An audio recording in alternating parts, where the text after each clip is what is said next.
Hey, my name is Jobby, and we're looking at the Transformers masterpiece, MPG 09 Super Ginrai. Believe it or not, this is an official Takara figure, not third party. And me and Takara have a bit of a rocky relationship when it comes to masterpiece figures. If it ain't Beast Wars, then it probably ain't the best. So to my surprise, I kind of love this thing. Out of the box, you get a ton of stuff, but only if you get this particular version. There's another release of this guy with a slightly different paint job, lower price, and less accessories, no trailer. But trust me, you're gonna want that trailer. How else are you gonna get this fully combined form? That's right, Super Ginrai here is if Optimus Prime was a combining super robot. Conceptually, it's already a freaking winner. But in execution...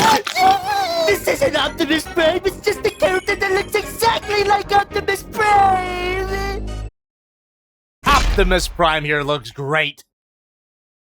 It's an Optimus Prime truck mode, and as I've already established in my previous Optimus review, I'm running out of things to say. Back of the truck is a little more obviously robot legs than usual, but it doesn't look bad at all. Might even be show accurate, not that I care about an anime I never watched. As far as I know, this Optimus-shaped super robot has a pilot. This little dude is a God Master, or Power Master in the States. And his name is Ginrai, eh? Or as I would have called him 7 years ago, Corey. Leave a like if you get it. And I called him that because he can transform into a core block thing. Don't think about the fact that he's human. Maybe he's just flexible. Or in other words, posable. Nothing at the head. Ball joint at the arm. Arm moves out. Allows for rotation. That's it for the arms. Nothing for the torso. Ball joint at the hips. Animal's breath. A high kick. Hinge joint at the knee. Hinge joint at the ankle. And that's it. Transformation time.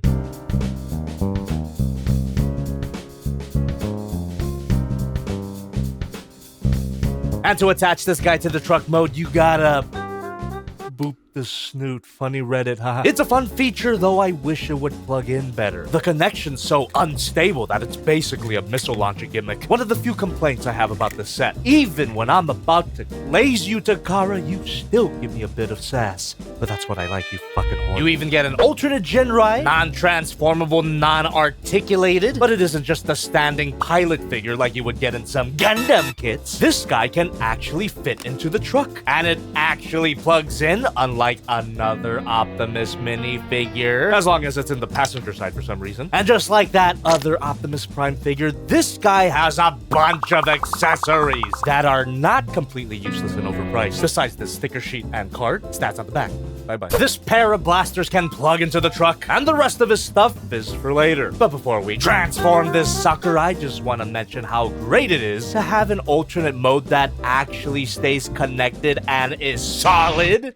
Bandai! Not even gonna bother reviewing that set, though I do suggest you watch my Just Playing stream, subscribe to Jobby too, to see the true ending of my Bandai slut era. Anyway, this guy rolls really well, satisfying to do so, and I think the size of this figure contributes to his fun factor. Bit on the small side, but it makes him the perfect desk toy. Size comparison time. Here's Figma Madoc Academy, Hiya Toys Godzilla, Masterpiece MP10 Optimus Prime, and the Masterpiece MP44 Optimus Prime. Gaze upon your superior son and feel ashamed. So of course, this guy can transform in a surprisingly smooth and simple process. You mean this is a masterpiece figure that doesn't take 10 years to transform? And to help out with that is this beautiful instruction booklet. Oh my Primus! Takara remembered what staples were.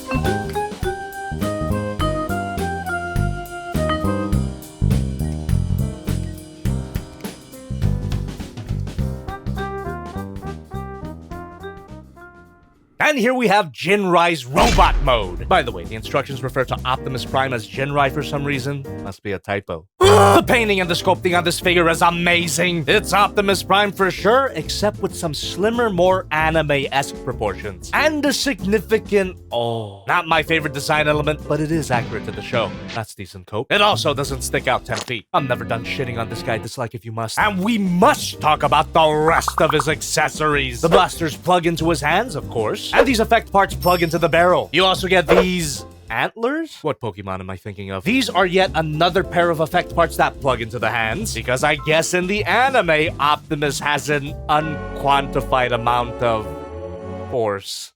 This is actually called Choke-on Power.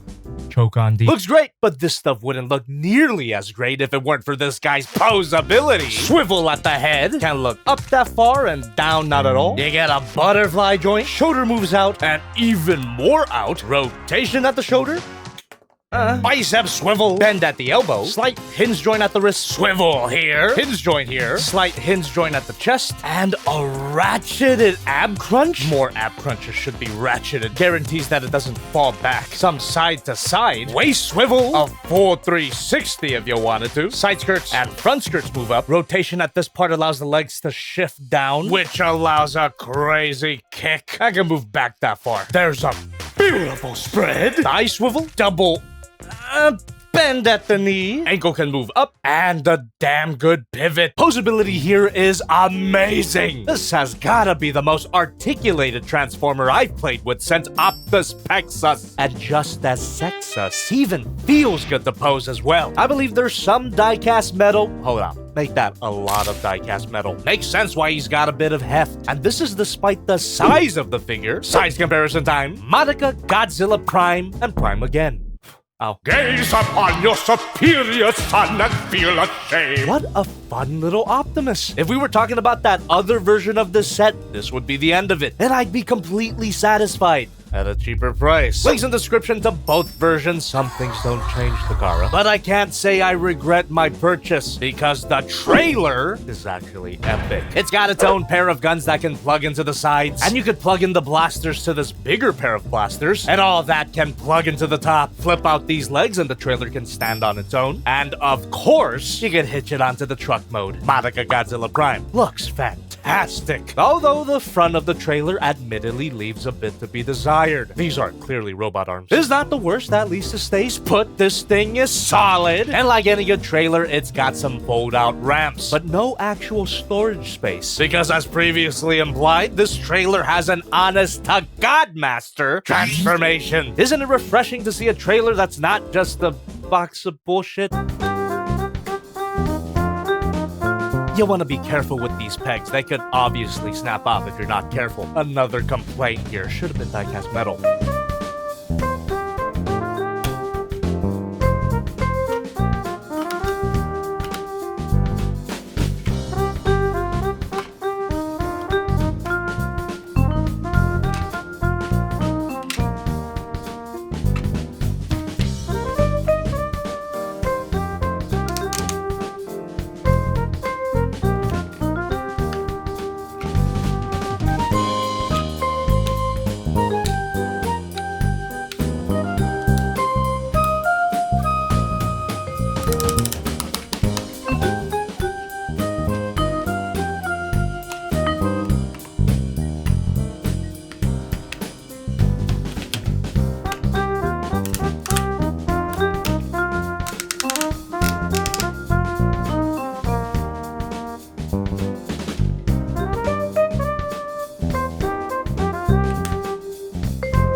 After that fun process, you might think he looks a bit dumb. He does. Where are his feet? But for some fracking reason, I don't care. The Super Ginrai mode is simply super. I love this thing, which is not how I expect it to feel. It's not the coolest design ever, but it's got a fun, ridiculous super robot charm. And surprisingly for a modern masterpiece figure, the painting here is satisfyingly sparse. You don't gotta worry about paint chipping, which in my eyes is Takara's way of giving you permission to play with this guy, and play with it I shall. He feels absolutely perfect. No oddly wobbly ratchet joints here. This guy feels as solid as any third-party China toy. And that's one of the best things I can say about this guy. This feels like a toy in the best way possible. There's definitely some die-cast metal here. You can feel it in the feet. But even without die-cast metal, this guy would still be hefty. And does he look great with his accessories. You can bring back the Force Lightning, remove this little cap, and now you can plug it into these big blasters. The normal blast effect parts still work, of course. Blasters tab into his hands, admittedly not the best grip. The small blasters don't have anywhere to go according to the instructions, but you could always get creative. You also get the option to switch out his default hands for this pair of blue hands, which is what you'd expect from your typical Optimus Prime, but I quite like these anime-accurate fingerless gloves. And his head pops off too easily. They can be swapped out for one of these two alternate heads. One has red eyes, which is accurate to the original 80s toy, and this one has slightly different proportions. Angry boy. I assume it's anime-accurate. You also get these red wedge pieces that plug into the shoulder and... Anime-accurate? Toy-accurate? I don't care anymore. As is, he looks fantastic. I don't even mind the backpack. As for his final accessory, he get a stand adapter, but no stand. Some things never change, Takara. They're expecting you to already have a masterpiece figure with a stand, which is not unreasonable, I guess. After all, you are a Brainwash Transformers fan! Get that hooked up and that looks great, if a bit silly. This bulky design doesn't look quite right in the air, but that's not to say that he isn't poseable. Ball joint at the head, every ball joint can be. Barely looks up and down. Untab this for a butterfly joint. Swivel here if you want to count that. Hinge joint at the base of the shoulder. Hinge joint here, which gets it out of the way for the arm moving out. Rotation at the shoulder. Bicep swivel. Bend at the elbow. Swivel here. Hinge joint at the wrist. Hinge joint at the thumb. Hinge joint at the index finger. And a hinge joint at the rest of the fingers. A lovely ratcheted waist swivel, but no ratchet at the ab crunch. What? Front skirts and side skirts move out. Makes room for rotation at the leg. Can't move back that far. You get a beautiful spread. Thigh swivel, a bend at the knee, and a ratcheted ankle pivot, despite not having feet. Poseability is really good, especially if you have a base. And his size is pretty based. How am I still working? Size comparison time! Monica Godzilla Prime! My previous review, the King Toys Firmament, and Prime again. Gaze upon your superior son! Now, some of you might say he's not big enough, but that's why you're single, ladies. Get over yourself. Fantastic combined mode, fantastic core figure. The only thing not pulling its weight is the human. Typical Transformer thing. And that could have been all there is to say. But you do get one final mode.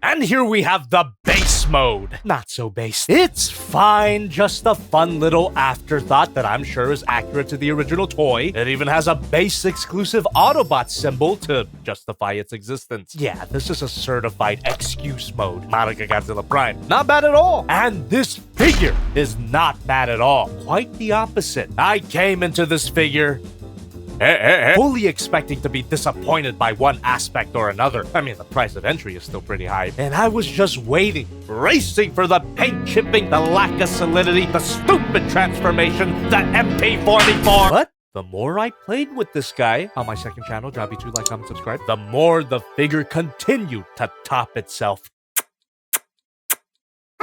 And of course I'm getting the MPG God Bomber, which combines with Super Ginrai to form God Ginrai. So that's why he doesn't have feet. What does MPG stand for anyway? Monica Prime Godzilla? Tell me in the comments. Or else I'll assume it means MPREG.